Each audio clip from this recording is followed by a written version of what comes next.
My sister and I were betrothed at the same time. She opted for the general's mansion, and I ran off to marry a poor scholar. Little did we know, the young general she married would be ordered to wage war and die on the battlefield on the day of her wedding.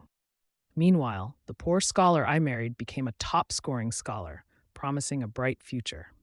After staying in the general's mansion for 2 years, my sister yearned to come back home, sobbing and wailing. Our usually doting father, however, slapped her and told her that if she must die, she should die in the general's mansion. My sister lost her mind. She killed me with a gold hairpin when I paid her a visit. When I opened my eyes again, both of us were back to the day of our betrothal ceremony. This time, my sister hastily chose to marry the scholar. I laughed. Doesn't she enjoy the leisurely life, living in utter comfort without needing to worry about the household chores? The moment my sister snatched the scholar's family token, I knew she had reincarnated too. In our past life, without a second thought, she took the jade pendant from the general's mansion and tossed the scented sachet from the scholar's family to me. "Sister," she said, "I mean nothing else by this. The second son of the general's mansion may not be the eldest, but he is of legitimate birth. If you marry into there, I'm afraid you wouldn't have a good life. It's this scholar who matches you better." Now in this life, she still wears her arrogance as her cloak. Giwan, the Xie family has always lived a frugal life. Your sister has always been fond of you, and thus decided to give you the great matrimonial connection of marrying into the general's mansion. Upon hearing this, my legitimate mother dropped her teacup in surprise. "Guyu!" My sister gripped the sachet tightly in her hands, leaning close to our mother, whispering a few of her thoughts into her ear. The expression on our mother's face brightened, but her eyes remained serious. "Guyu, have you thought this through? What if something goes wrong?" "If something goes wrong, we still have mother," my legitimate sister jovially replied, leaning her head on our mother's shoulder. After a moment of deep thought, our mother finally conceded, "All right, I'll listen to you."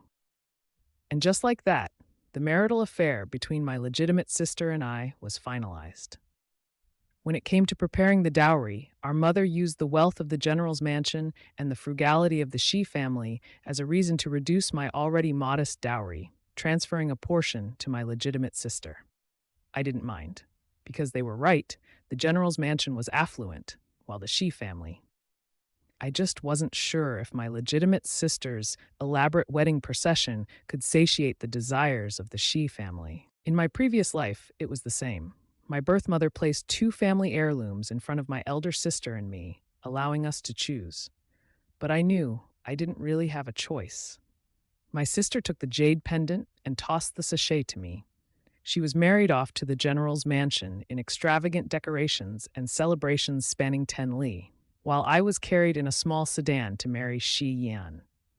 Our destinies should have been as our backgrounds intended. She, the distinguished and honored madam, and I, the wife of a minor official whose worth and words going unnoticed.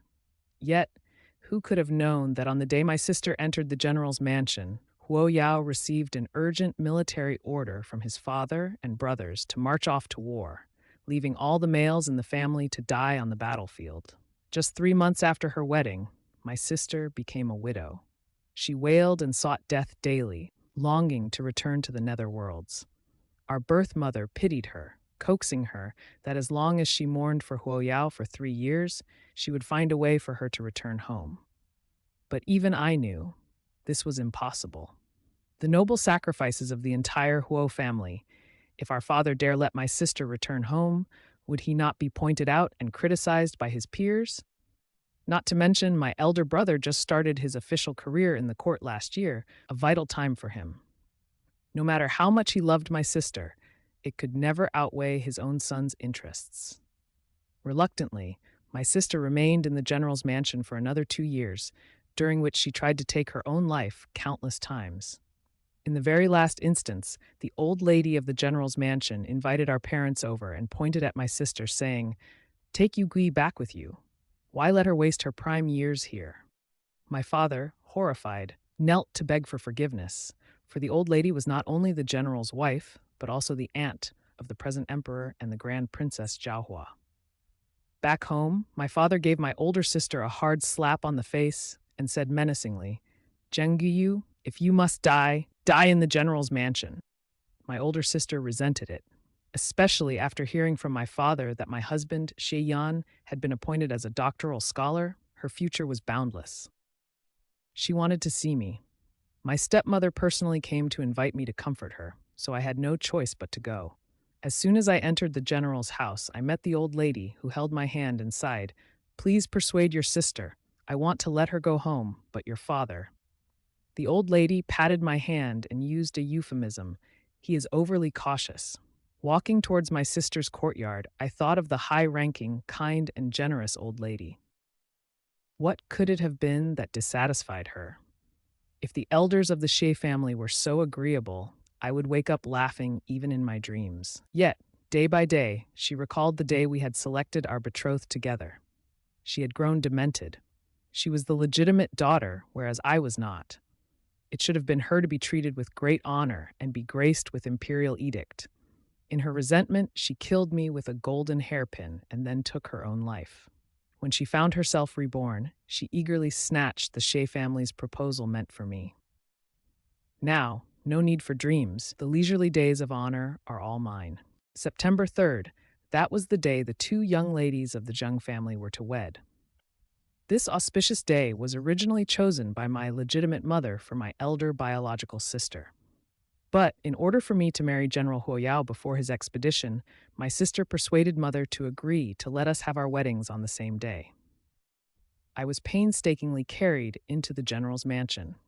Before I could even kneel and bow to my parents, the chaotic sound of galloping hooves could be heard entering through the vermilion gate. My maidservants delivered me methodically into the bridal room under the guidance of a lady's melodious voice. After silently awaiting for a moment, a pair of black boots stopped before me. I must leave immediately due to pressing military matters, he voiced. As he lifted the hand fan, that handsome young man clad in armor looked at me with apologetic eyes. I'm sorry to have inconvenienced you. I was stunned. Huoyao had grown to be so strikingly handsome. My lord. I discarded the hand fan, waved off the servants, and fetched out the protective talisman that I had prepared in advance. My lord, I had a dream last night in which you were called to the northern borders of Yan on our wedding day. The supervising officer, reckless in his desire for merit, ordered you and my elder uncle to pursue the enemy. Unfortunately, you were ambushed and gravely wounded. The pass was sealed off due to heavy snowfall, and your food supply was cut off. The shock in Huoyao's eyes gradually turned into solemnity. Military intelligence from the northern border was classified, certainly not something a sheltered young lady like me should know. I gritted my teeth and held out the amulet with both hands. My lord, I was raised in a boudoir, with no understanding of military affairs. I initially thought it was merely a nightmare, who knew today. I hope dearly that you would heed this warning, be vigilant and cautious. I, Giwan, will await your triumphant return at the manor. Huoyao remained silent. The amulet lay in my palm. It trembled lightly with my own shaking hands. I could have stood idly by. There was no need for me to take risks. Should the sons of the Huo family fall on the battlefield, I could stay as a widow in the general's manor. The old lady would treat me kindly, my father and his wife would respect me, and even the emperor might grant me an imperial edict. The loneliness of the inner chamber has always been a blessing for me. However, I grew up hearing stories of the Huo army. My maternal grandfather had been in the border trade in his early years, and when he was attacked by the southern barbarians, it was the old General Huo who saved his life. My aunt often patted my back as she put me to sleep, narrating story after story of the Huo family's feats. I, Zheng Giwan, a concubine's daughter, am always cautious and prudent, but I understand the meaning of conscience. I cannot bear to see the old lady, who entrusted me with 2 dowries on my behalf, turn white-haired overnight, nor can I bear to see the innocent child, who tenderly reminded me to be careful of your steps, aunt, lose her parents. I cannot bear even more to see tens of thousands of soldiers lose their lives. After a long silence, a large hand with distinct bones took the amulet from my palm. Thank you. When Huoyao marched off to war, I wasn't idle either. My maternal grandfather's business was sprawled throughout the vast areas both north and south of the river, and there were few stores in the prosperous capital as well. I took the token my aunt had given me and went to the store closest to the general's mansion and left a verbal message, asking my grandfather to send a trustworthy steward to meet me. I thought I would have to wait for some time, but the next day, a young woman came to visit. I am the eldest daughter of the Sun family, Sun Nuo. She was dressed in men's clothing, but she was not deliberately trying to act like a boy. She raised her arm and curtsied towards me. Right now, all of the Sun family's business in the prosperous capital is managed by me. If you trust me, Madam Second, feel free to order. My eyes lit up. I never expected that she would have been managing the business in the capital at this time. In my previous life, I had once met this cousin. It was the third year of my marriage to Xie Yan, when a maid took my jewelry to pawn, and my cousin recognized them as the dowry given to me by the Sun family. She came with a hefty stack of silver bills, asking me if I had encountered any difficulties. I didn't want her to worry for me and was about to make an excuse to cover it up, but then Shy Madam, who had heard about it, rushed over and scolded me, saying that I was willing to lower myself to have dealings with merchants. My cousin, upset, got up to leave. But before leaving, she still managed to slip the stack of silver bills under the tea tray. Before she madame, I ordered the maid to return the silver bills. Mother is right, we the Shi family cannot use a merchant's silver. At that time, Shi Yan had just been appointed as a doctor of Imperial Academy, thus requiring money for preparations. Meanwhile, his younger sister was betrothed to a man from a distinguished family, so lavish dowry must be prepared. However, I gave back the silver coins that had been given to me. Madame Xie was so exasperated that she threw a teacup at me, hitting my head and causing it to burst open. She said her heart was hurting and had me attend to her all night while I had the injury. Regardless of her tantrums, I was unwilling to seek help from my cousin again. Fortunately, the old lady did not have such prejudice. I told her that my aunt is from the Sun family, and she even commended, while smiling, that Sun family's jewelry has exceptional quality and asked me to pick some with her next time. Thinking of this, I no longer hesitated to pay my respects to Sun Nuo. Dear cousin, I seek your assistance. I had a confidential conversation with Sun Nu for half an hour. When I left, she was holding the money box. Guiwan, have you thought it over? This is all your wealth. I nodded my head. Ever since I spoke those words to Huo Yao, it became a huge gamble. If so, why not take a risk for the thrill? General Huo has been kind to the Sun family. Guiwan, rest assured, I will not let you down. Sun Nu looked at me with admiration. After seeing her off, I also got on the horse carriage and returned to the Zheng residence. Today is the day I and Zheng Guiyu go back to his parents' house, and the old lady has prepared a grand gift for me. Young sister, you are truly a noble person now, only returning at this hour. Zheng Guiyu looked at the grand gift that couldn't fit into two horse carriages, a flash of annoyance in his eyes, but soon replaced by smugness. But I can't blame you. The second son of the Huo family went to war on the day of your wedding. You probably haven't even had a clear look at your husband's face. War does not differentiate what if. He covered his mouth. I misspoke. Do not be offended, sister. I smiled. Since you, sister, realize your error in speech, why don't you stand up and apologize? Her face changed at once. Zheng Guiwan, is it that since you've married into a noble family, you dismiss me, your legitimate sister, from your sight? Does your insolent words indicate that you hold no respect for the general's mansion? My face hardened too. Zheng Guiyuan was stunned for a moment before she pointed at me angrily. Look at your outrageous and cocky attitude, just like your aunt. Madame Xie, watch your words. Before I could even respond, the maid allotted to me by the old madam had already rebuked her. This maid is from the palace, with a court tassel around her waist. Zheng Guiyuan didn't dare to act rashly and could only shoot me a venomous look.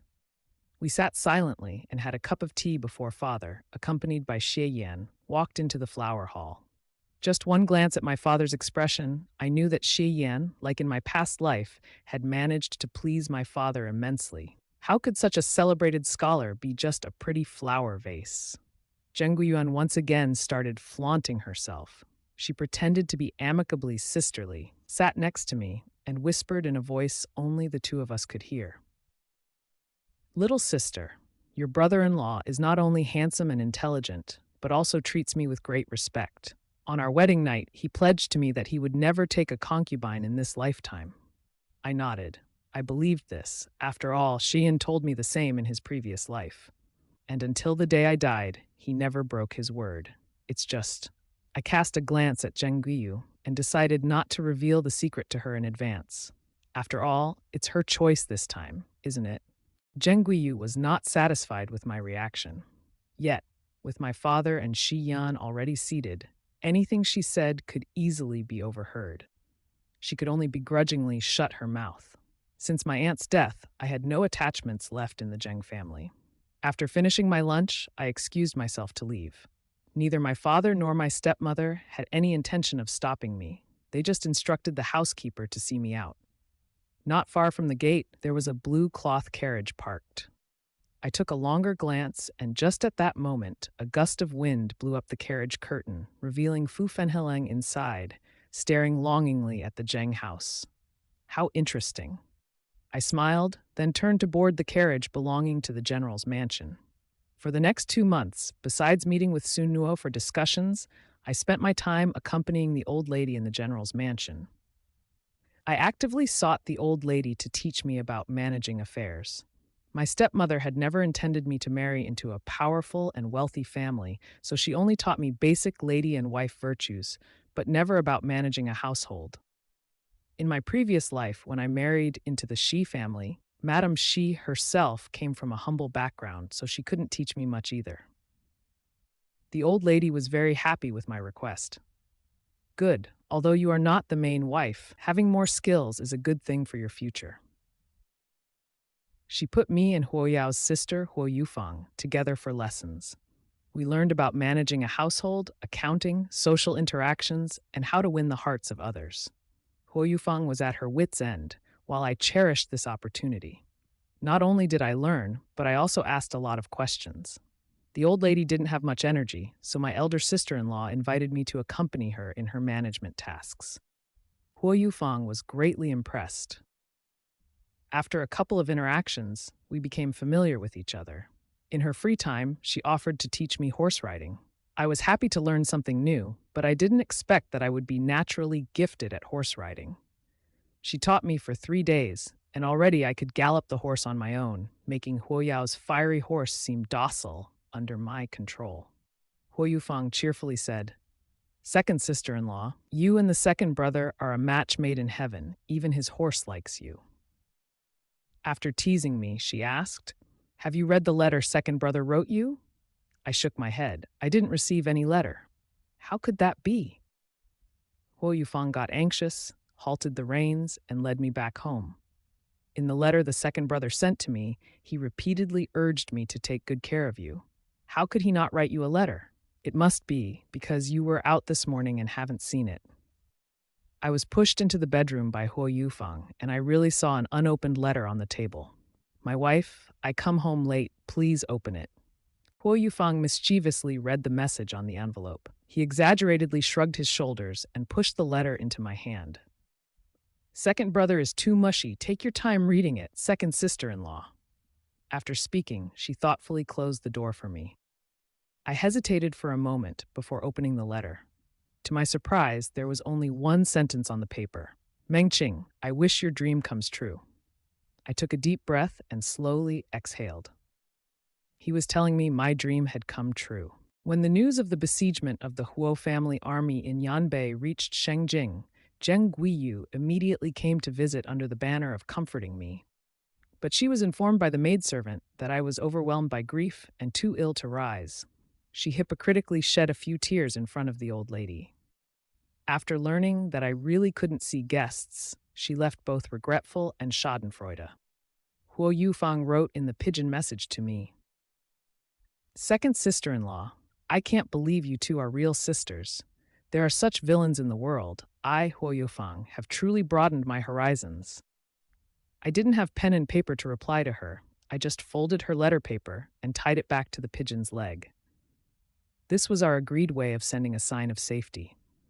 At this moment, I was less than 100 miles away from Yanbei. Upon receiving a letter from Huoyao's family, I went to visit the old madam that very day. Although I had been prepared for this, if Huoyao didn't believe me, I was powerless. But he did believe me. With all the courage mustered, I stepped into the room of the old madam. In just 2 short months, I had come to regard her as my own grandmother. I knelt on the ground, repeating what I said to Huoyao. Then I presented Huoyao's letter. The old madam was silent for a long time before she spoke. But if anything unexpected happens to you, how am I to explain to the second master and your father? I laughed lightly, grasping her icy hand. Grandmother, I am off to live and die with my husband. As for my father, he never truly cared about this life of his illegitimate daughter. I gazed out of the window, speaking slowly. Grandmother, I am a concubine's daughter. My mother passed away too early, and both my father and stepmother regard me as an object. But after marrying into this family, you treated me well. You Fan treated me well. My sister-in-law treated me well, and even the nephew didn't forget to share his sweet treats with me when he had one. As I finished, the old madam shed tears. You child, all these kindness, are they worth your risking your life? My tears flowed along. If you offer me a papaya, I will repay you with precious jade. Besides, my ridiculous dream, my husband believed it despite the risk of being killed. If I should step back now, how can I face him? How can I face the tens of thousands of soldiers? The old lady remained silent for a long time before suddenly helping me to get up and sit on the bed. Next, she surprisingly bowed to me. Grandma. Giwan, the old lady said warmly with a hold on my hand. Upon your return, you will be a meritorious army general of the Huo family. When you return safely, Grandma will personally plead for you to be granted the title of a county princess. From then on, no one will be able to disrespect you, even if it's your own father or mother. If your husband does not treat you well, Grandma will assist you in initiating a divorce. It is a title, not an imperial edict. This means that even if I divorce Huoyao in the future, the title will still belong to me. Guiwan, go. Old lady selected elites from her troops to follow me to the north. We mingled with the Sun family's trading caravan, unnoticed. However, I never anticipated that the leader of this trade caravan would be Sun Nuo. She was still dressed like a man, looking heroic. Do you think you could mobilize the Sun family's trading caravan without me? Moreover, if we win this war, I might even end up being a royal merchant. By then, the general's wife should say a few nice words for me. We looked at each other and laughed. All right! Heading north through the fog, snow, and frost, the landscape blends into silver. Along the way, local merchants led by the Sun family gradually joined our caravan, and by the time we reached the northern Yan Pass, the convoy was already stretched out of sight. The journey became increasingly difficult. It took us 4 full days to traverse this final 100 miles. Finally, the wagon wheels became stuck in thick snow. Switched to sleds.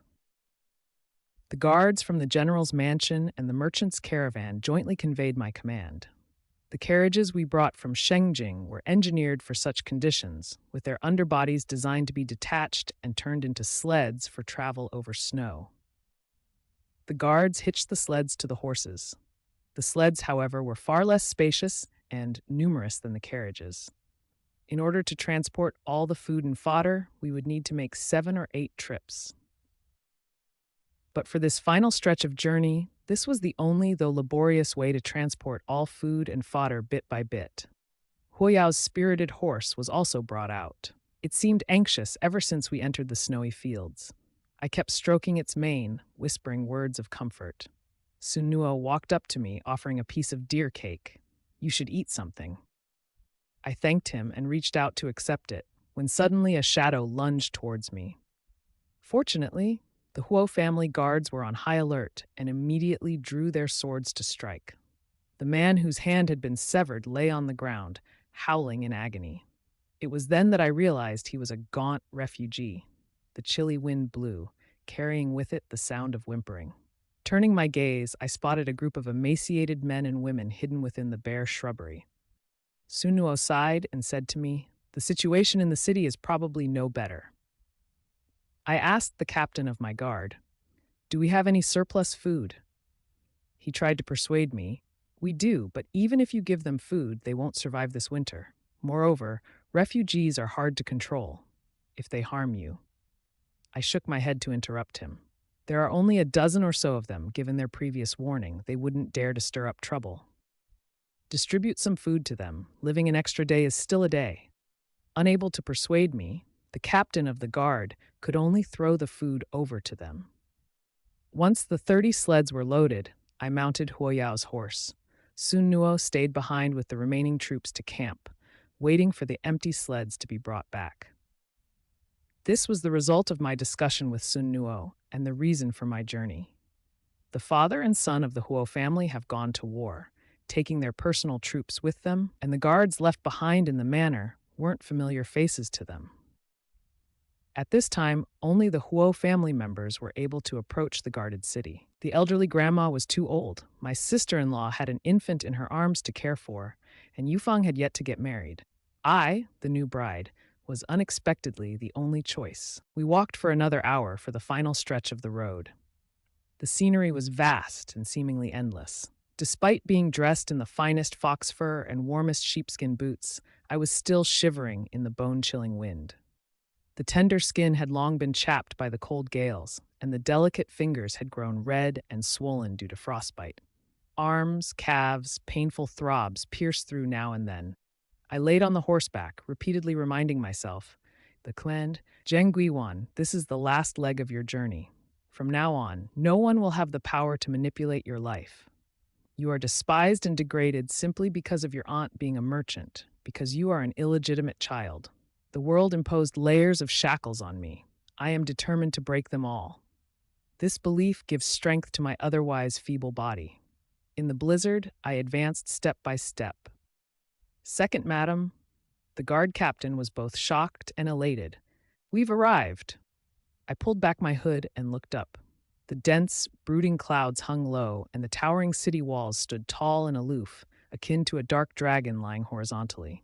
Only a few red flags fluttered strikingly amidst the snowstorm. An arrow whizzed past the head of my steed. Who goes there? I accepted the military flag offered by the guard commander and unfurled it. The same flag as that on the city walls waved in my hand. I am Zhengguiwan, the wife of Huo Yao. The soldiers on the wall stared at each other, still directing their arrows at us. I gently stroked the horse's mane to soothe it. Please summon my husband, Huo Yao, to identify me. I will wait here. The centurion's head retracted. I wrapped my coat tight around me, yet resisting to put the hood on, the harsh wind making my face sting. At last, a young man clad in armor appeared atop the city wall. He looked down, I looked up. We looked at each other from a distance in the snowstorm. A feeling of nervousness overtook me as I tightly held the reins of my horse.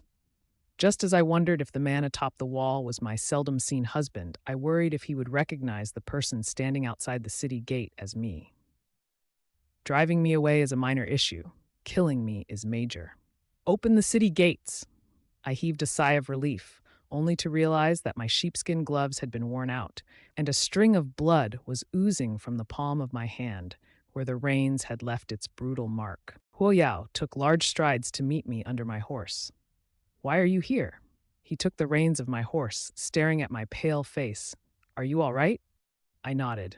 I'm here to deliver goods. He looked in the direction where I was pointing. The guards lifted the cloths, revealing bags of grain and forage piled high within. Raging snowstorms grasped northern Yan, and carrier pigeons could no longer fly in. The messengers only carried military intelligence, so he was unaware of my movements. The look in Huo Yao's eyes had a touch of astonishment and sentiment. It seems he even harbored a hint of admiration. Thank you. Huo Yao waved his hand. A few soldiers stepped forward to meticulously check the contents of the tarps. His gaze returned to my face. This is military protocol. Don't overthink it, I'll help you dismount. I nodded. He held my arm and helped me off the horse. I winced at the piercing pain coursing through my frozen feet upon standing, then addressed Huo Yao. There are 80 more supply wagons, all trapped outside the mountain pass by the heavy snow. Please send a team on sleds to retrieve them. As for these guards, they're completely worn out. Let them rest. Huo Yao nodded his head. I'll handle these matters. You can go into the city and rest. I didn't put on a brave face. I thanked him and then followed the guards into the city. The leading soldier led me into a spacious room. On the southern wall hung a set of armor with a spear and sword placed next to it. I gently ran my finger over the patches of knife marks on the armor, and my heart surged with emotion. I've been out for so long that I've lost track of the passing days. The soldier told me that today is the 23rd of the 12th lunar month. In his previous life, it was on this day that Huo Yao succumbed to his severe injuries. At the age of 16, Huo Yao followed his father into battle, commanding 800 soldiers, launching a surprise attack on the enemy's camp and capturing 2,300 enemies. At the age of 17, he was titled as documented martial colonel, and in the same year, he led his troops to expel the southern barbarians for 300 miles. At 19, he got married, but due to the supervising military officer's greed for achievements, he was ordered to chase after the defeated enemies along with his elder brother. His brother was captured, yet despite his own severe injuries, he managed to retrieve his brother's body from the enemy's hands. A rising military star thus fell in the Yanyun city.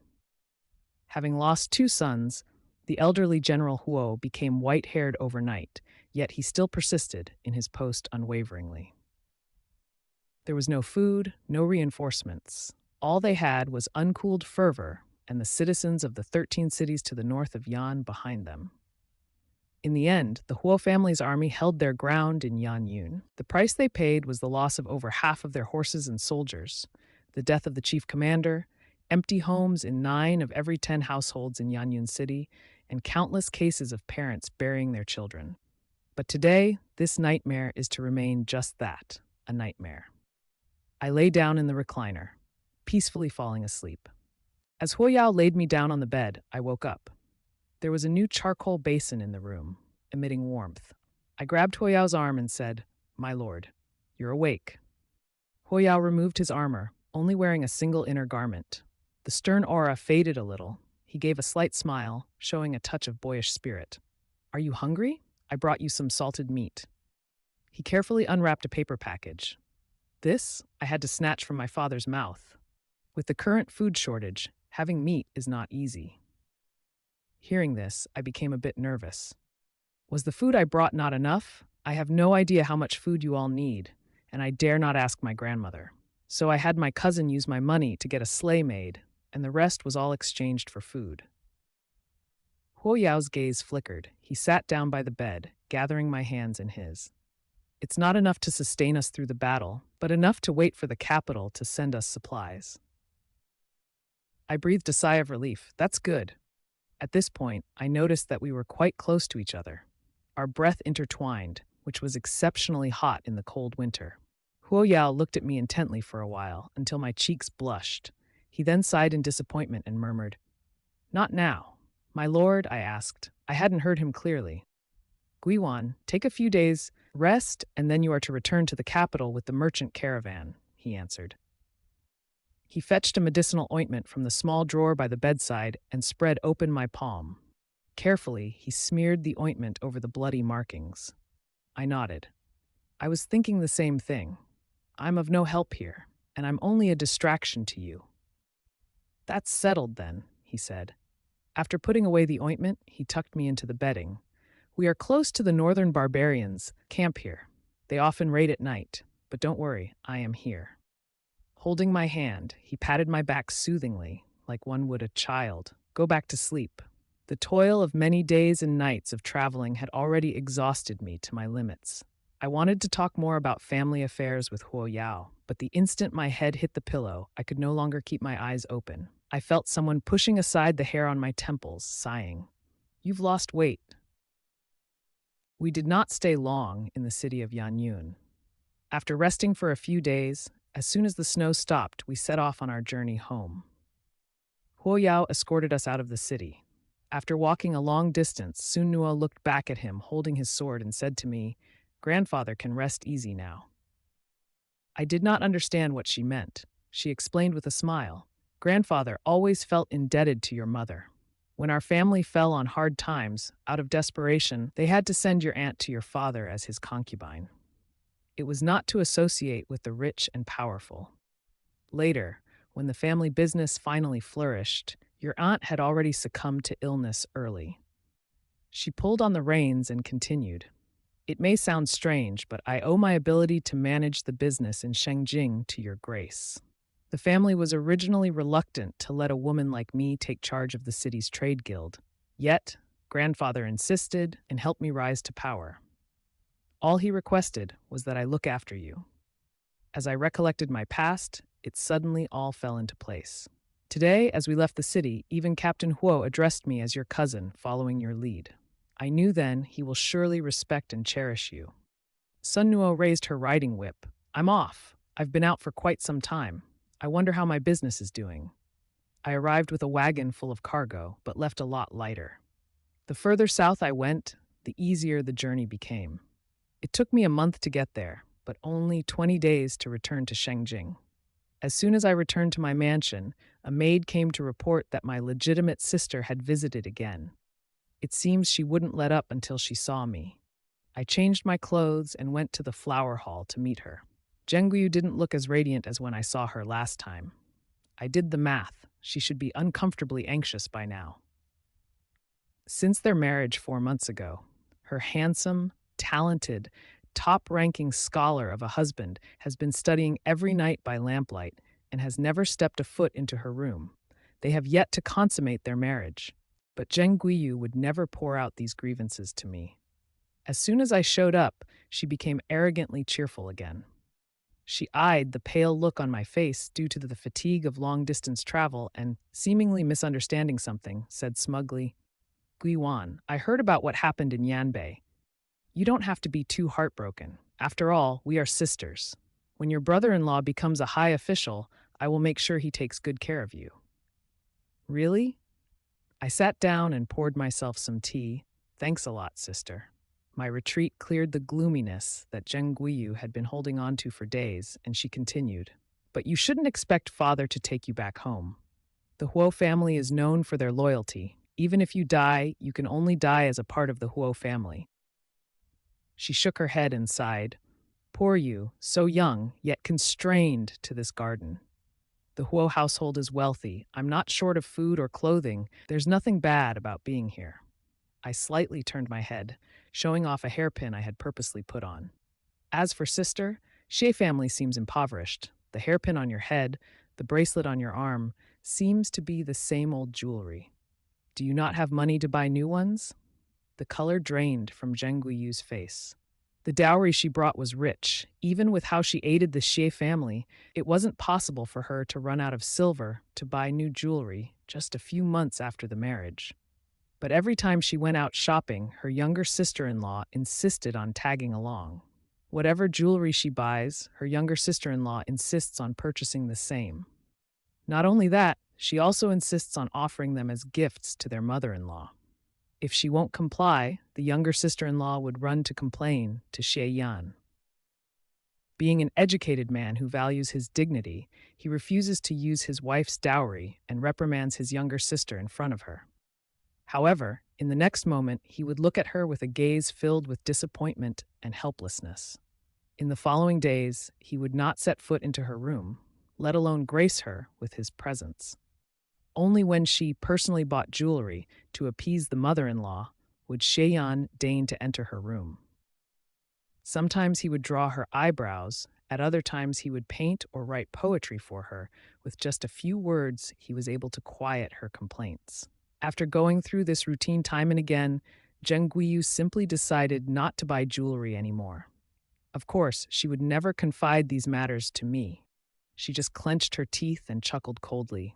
Little sister, better enjoy your jewelry while you can. In a short while, let alone wearing finery, you'll only be able to dress in plain clothes. What do you mean by that, elder sister? I laughed as I looked at her. Infuriated to the point of chest heaving, she leaned into my ear and slowly whispered, You probably don't know yet, little sister. Huo Erlong is already dead in Yanyan City. For some reason, hearing her saying so makes me feel somewhat displeased. I sit upright, softly saying, Do you truly believe in a dream? Did the dream reveal to you why Xie Yan has never consummated the marriage with you? Her eyes widen in surprise. The war situation in Yanbei has been settled, and Zhengguyu will no longer be able to stir any trouble, so I don't mind telling her. She is not the only one who has been reborn. The answer is... Picking up a strand of her long hair, I say maliciously, I won't tell you. Go find it out yourself. The days grow long, and the warm spring breeze brings the coming of spring. Hu Yaofang had already reserved the best spot in the street-side restaurant before dawn, just for us to welcome back the triumphant Hu clan troops. I leaned against the window, and the young man galloping down the street seemed to feel my gaze as he looked up to meet my eyes. Second sister-in-law, second sister-in-law. Hu Yaofang shook my arm. Second brother is looking at you. So many ladies are throwing sachets at him. You hurry up and throw one too. I didn't bring any. Before I finished speaking, Hu Yaofang had stuffed 7 or 8 sachets in my hand. I gave her an amused smile, then threw a sachet at Hu Yao, but neither my aim nor my strength was good. Just when the sachet was about to plunge into the crowd, Hu Yao flicked his whip and wrapped it around the falling sachet, bringing it back. He looked up, about to flash me a smile, only to be punched in the arm by the elder Hu brother. Second brother showed off and got scolded by big brother. Grasping my arm, Hu Yaofang couldn't stop laughing. After the troops passed, Hu Yaofang and I returned to the manor. She was like a little sparrow, excitedly telling the old dowager and the eldest sister-in-law about the day's events. The old lady chuckled. Did you meet your future husband today? I did, walking last. Hu Yaofang laughed. Thankfully, he can ride a horse. Otherwise, I wouldn't have been able to see him. She had been engaged to a deputy general under her father-in-law's command during the previous year. She was due to marry in the summer. My sister-in-law gets up to prepare a feast to welcome the boys home. I want to help, but she pushes me back. Guiwan, you should change into a new dress first. I looked at my dress, somewhat confused. My sister-in-law sighed deeply, asking a maid by her side to escort me back. The maid brought me to my room and whispered something into my maid's ears. To my surprise, they rummaged through my things and found my wedding dress. One of them helped me change, while another helped me put on makeup. After an entire hour of preparations, I was dressed exactly like on the day of my wedding. Finally, a round fan was thrust into my hand. The maids then bowed to me and left. After waiting quietly for a moment, a pair of black boots stopped in front of me. Giwan, he said, I'm back. 3 days later, the Huo family held a feast, inviting relatives and friends to gather. Zhengguyu, being my legitimate sister, naturally also received an invitation. When I saw her come to the door, full of joy, together with Shay Yan and the young Miss Shay, I knew that Shay Yan had eliminated the seeds of doubt I had sown in her heart. Even if the second young master of the Huo family survives, he's just a military commander in the end. Zhengguyu stopped me in a place where no one was around, scoffed and said, the imperial examinations were held. Shi Yan was the top scholar, and inside me, there's already his flesh and blood. I was taken aback for a moment. Zhengguyu saw my reaction and gently touched her belly and said, he doesn't want to touch you. Don't think I am like you. This life, the one who will live well, will definitely be me. And the look in my eyes when I looked at her was only pity. In my previous life, when I discovered that incident, the most fortunate thing was that he didn't want to touch me, and I had no child for him. And this time, to dispel Zhengguyu's doubts, Xieyan had consummated their marriage. I glanced at the pearl hairpin worth a fortune on top of Miss Shi's head. Unusually, I didn't argue with her and just turned around and left. 9 months later, Zhengguyu gave birth to a son. In the same month, Xieyan was honored to be appointed as the Grand Scholar of the Imperial Academy. My stepmother invited me to attend the full-month celebration, hinting within our conversation that I must prepare a generous gift for my half-sister. Facing her, I instructed my maid, please prepare the gift for my sister-in-law according to our family tradition. My stepmother glared at me. You. I interrupted her with a smile. Mother, rest assured. Even if the gift is prepared according to tradition, it will not be lacking. After all, our house is wealthy, which is what you've always told me.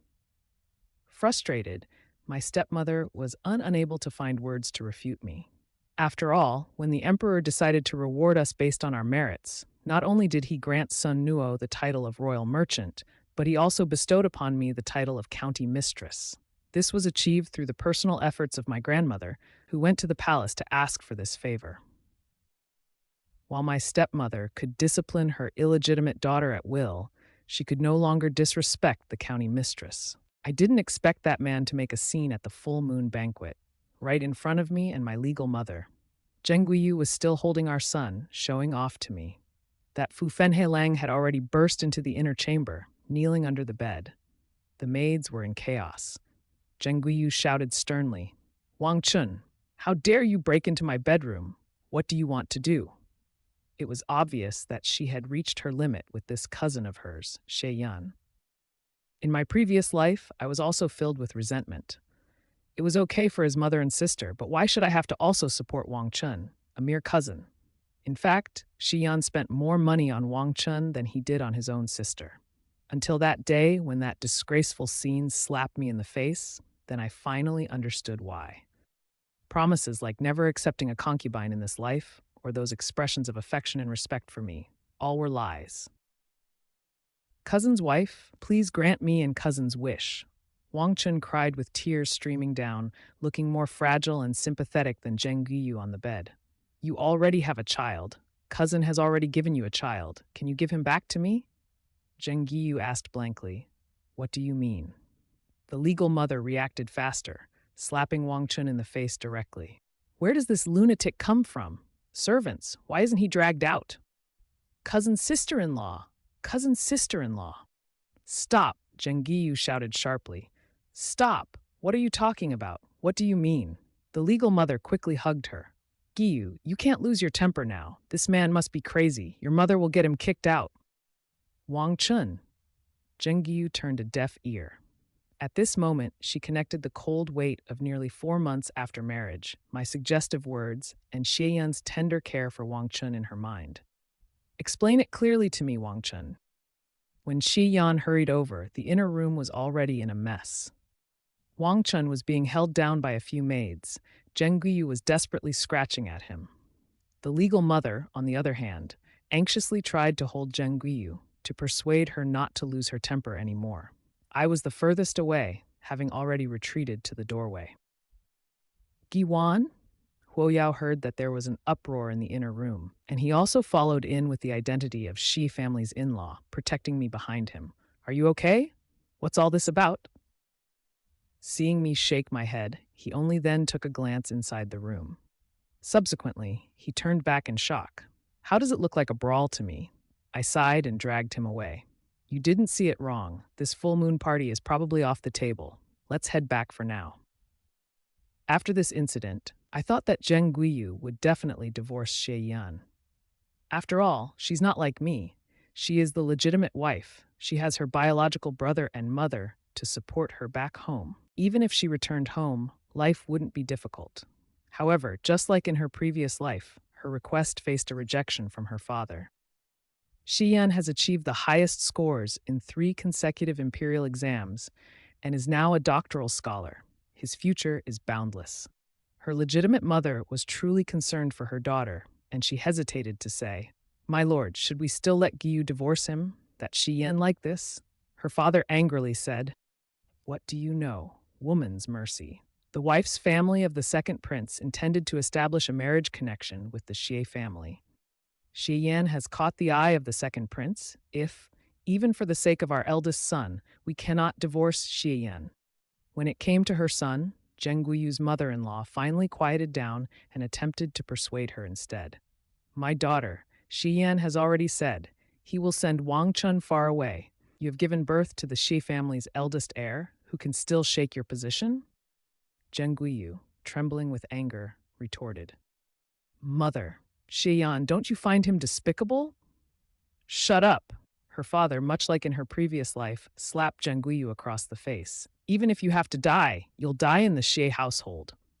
Finishing his words, he turned to me, who had been specifically called back home. "Guiwan, please advise your sister. Tell her to be as sensible as you are. Both my father and my stepmother have left." Zheng Guiyu sat dumbly for a long time. She suddenly laughed. Zheng Guiwan, do you find me ridiculous? I've obviously made different choices. Why have I still ended up here? This is a question that I also cannot answer. In my past life, it was only after Xie Yan was endowed with the title of dean that I discovered his affair with Wang Chun. I am luckier than Zheng Yu, but also unluckier. I am lucky in that until my death, Xie Yan never laid a hand on me. My misfortune lies in the fact that after I discovered this, I had no one to confide in. Zheng Guiyu, at least, has her stepmother to plan for her. My aunt passed away at an early age. I had little contact with my maternal family, and the Shi family are a den of wolves and tigers. My mother-in-law is unkind. My sister-in-law only wanted to extract money from me. Shi Yan outwardly maintained his dignity, refusing to touch my dowry, yet he allowed his mother and sister to bully and insult me until my fortune was exhausted. My modest dowry was depleted within 3 years of marriage. Stumbling upon Xie Yan and Wang Chun having an affair, my initial feeling was a sense of relief. I am not like Zheng Guiyu, I have no way out. Therefore, I was determined to bring about the downfall of the Xie family. I had even planned carefully how to poison them. However, 2 days before I was about to act, my stepmother forced me to visit General's mansion and see Zheng Guiyu. She killed me, and she also saved me. So the first sincere thing I said to her after being reborn was, Zheng Guiyu, the Shi family is not a good place to return to. Having said that, I intended to leave. But she wept and laughed behind my back. Why didn't you tell me sooner? You must be pretty pleased with yourself, aren't you, Zheng Guiwan? Everything that you have now, you stole from me. I won't let you have your way. Zheng Guiyu returned to Xi Yan's side. When I heard about it, I felt nothing. It was the path she chose herself. Moreover, it was always her who made the first choice. Zheng Guiyu went back to the Xie family and not only reconciled with Xi Yan as before, but also took it upon herself to buy many pieces of jewelry for the young lady of the Xie family, bringing her to banquets attended by high-ranking officials and the gentry. Soon, the young lady of the Xi family was engaged to the second prince's brother-in-law. Who knows what Zheng Guiyu said to her father? She took away a large amount of silver from the Zheng family and prepared a lavish dowry for the young lady of the Xi family, happily sending her out of the door. Next, Xi Yan was promoted to the National Academy doctorate, jumping 3 levels. Now Zheng Guiyu became the object of flattery by the noble ladies, while a National Academy doctorate was not a high-ranking official, but considering Xi Yan's age, it could be regarded as a talent of this age. Zheng Guiyu was so elated that she even asked me to serve her tea in front of the crown princess. The crown princess sneered and dropped the teacup. Whose wife is this that has such audacity to ask a royal cousin to serve you tea? Zheng Guiyu turned pale with fright. Only then did she remember that the birth mother of the current crown prince was the late aunt of the Huo family, the former Empress Shan Zhao. Zheng Guiyu quickly knelt down to apologize. The crown princess, who had long been dissatisfied with the second prince's faction, seized the opportunity to express her anger, punishing Zheng Guiyu by forcing her to kneel in the garden with a teacup in hand. For a noble lady like her, this was undoubtedly a great disgrace. Zheng Guiyu knelt in the garden for half an hour, then limped back with the assistance of her servant. Before she left, she fixed a venomous gaze upon me. I asked her if she had mistaken me for someone else. She sneered coldly. Zheng Guiwan, your triumphant moments won't last long. I quickly understood her message. The frontier was in crisis, and Huo's army was ordered to march out. With this, the second prince's people took the opportunity to seize the city's gate. They captured all of us, the families of the generals, into the palace, looking to stage a coup d'etat. Zheng Guiyu stopped before me. She was dressed in splendid clothes, with ornaments in her hair and on her hand, all new and worth a fortune. Sister, look, I'm still the winner, she gloats. Before her arrival, I had already retreated into a meditative state to recoup my energy. Using the dagger gifted to me by Huo Yao, I cut the rope that bound me. Concealed under my wide sleeves, I passed the dagger to Huo Youfang, who was by my side. Upon hearing Zheng Guiyu's voice, I opened my eyes to look at her. Sister, I began, voicing the question that had eluded me for so long. Why are you always after me? My well-being doesn't interfere with yours." Zheng Guiyu looked dumbfounded. "Who said it doesn't matter? You're a common born, yet you're living a better life than me." "That's the biggest mistake," she retaliated. "I see." I closed my eyes again. There was nothing more to be said between Zheng Guiyu and me. Feeling annoyed and slighted by my indifference, Zheng Guiyu snapped back. "What do you mean by that? Do you think anyone can come to rescue you?" The second prince now controls both the inside and outside. Once the second prince ascends the throne and announces Xie Yan as the Marquis and Prime Minister, I will be given the highest rank. I didn't bother to respond. Huo Yofang could no longer bear to listen. "First-rank noble consort, you're being quite loud. Zheng Guiyu was about to say something when suddenly the sound of swords clashing outside the palace reached their ears. She was taken aback, approached the doors, pulled them open, and dragged a palace maid in. "What's happening?" With a trembling voice, the maid replied, "The second prince has started a coup. He's killed the emperor." Zheng Guiyu's lips curled into a smirk. But before the smile could linger, the maid continued, "The military troops of the Huo family has entered the palace to protect the king. They are currently suppressing the rebels." She became stunned. "That's impossible. The Huo family's troops were dispatched out of the city long time ago." "You mean those savages from the south that can never pose a real threat?" Huo Yofang managed to free herself, dusting off the dust on her skirt.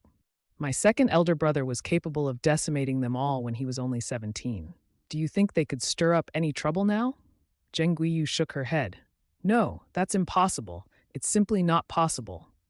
She was pulling at her hair, seeming unable to believe this reality.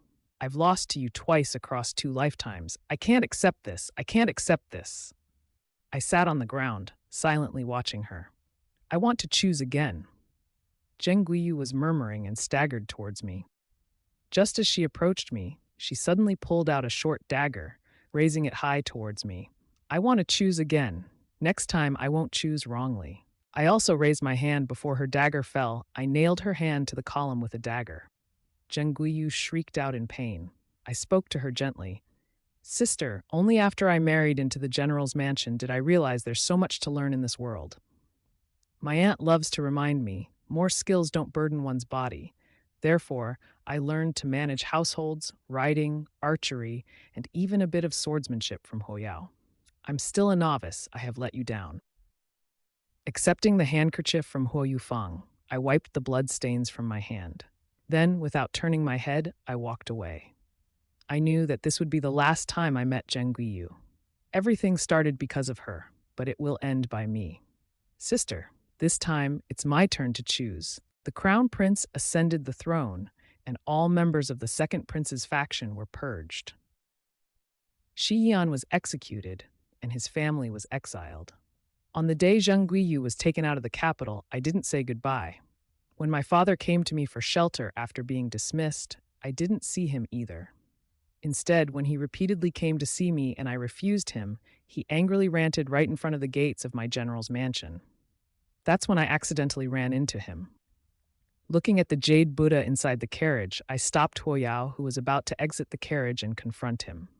I said to the coachman, "Take the back door."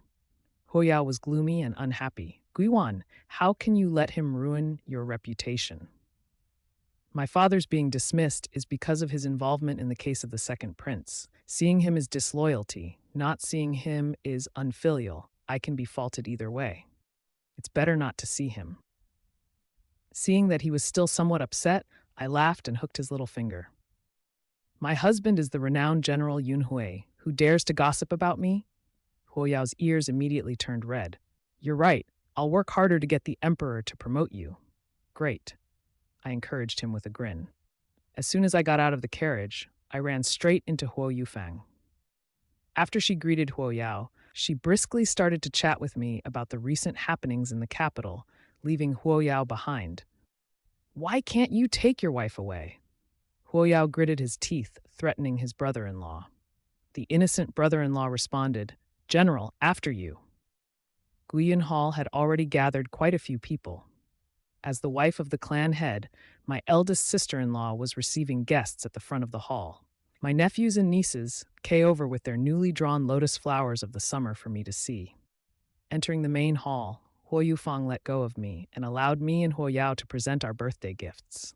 Huo Yao and I knelt down, bowing towards the kindly old matriarch, and said, "Grandmother, may you enjoy longevity like the pine and the crane." The end.